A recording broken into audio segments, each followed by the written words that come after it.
So in this tutorial I will talk about the sound input possibilities. We can click here and choose a sound input, internal microphone or line in or any other.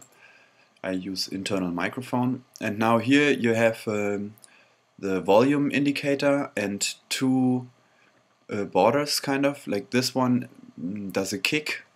Every time the volume hits this bar, it will recalculate its position and trigger a sound kick.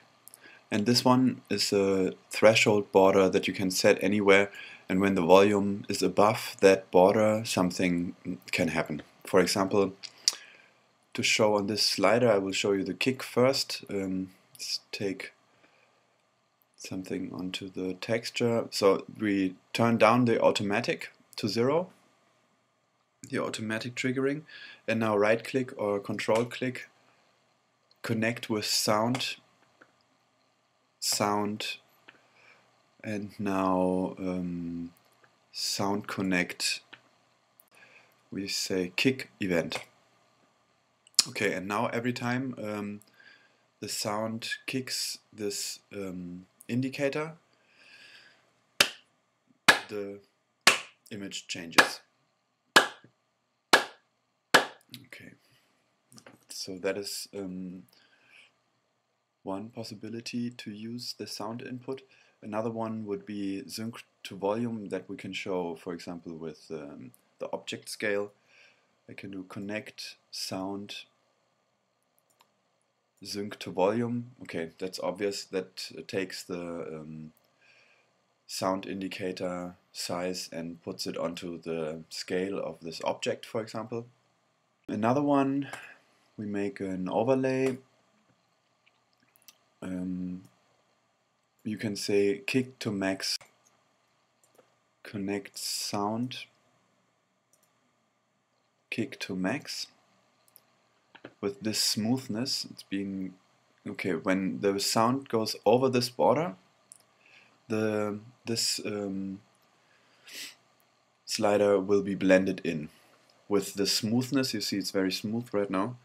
We can turn down the smoothness, and now it's immediately, when the border is crossed, immediately it fades in. Okay, let's do clear all. Here in the sound menu you also have the amplifier. This says how much the signal here gets amplified. Smoothness, you can do equalizer smoothing. Kick mode, this one is the kick indicator, if it's automatically finding its position, or you can do it static. And now I can set this second indicator to a certain value, and then you can try and play with this a little bit. Fall speed is how fast this indicator falls back. Choose band, you can, from a 32 band equalizer, you can choose the frequency you want to appear up here. Then you have a hand kick.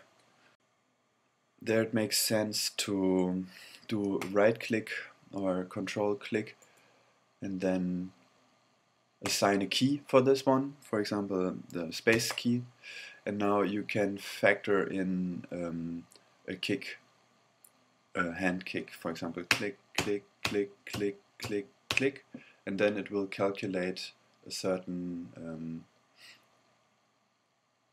now it did calculate what you just typed in, so to say, and now you can use this signal for something, for example blend in of this one. You can say sound, and then you have to choose the sound band. That's not sound right now, but this hand kick, and now we do sync to volume, and then this one fades with the factored in hand kick. We can do another one, just 1, 2, 3, and after a short time it will recognize the new kick. There you go.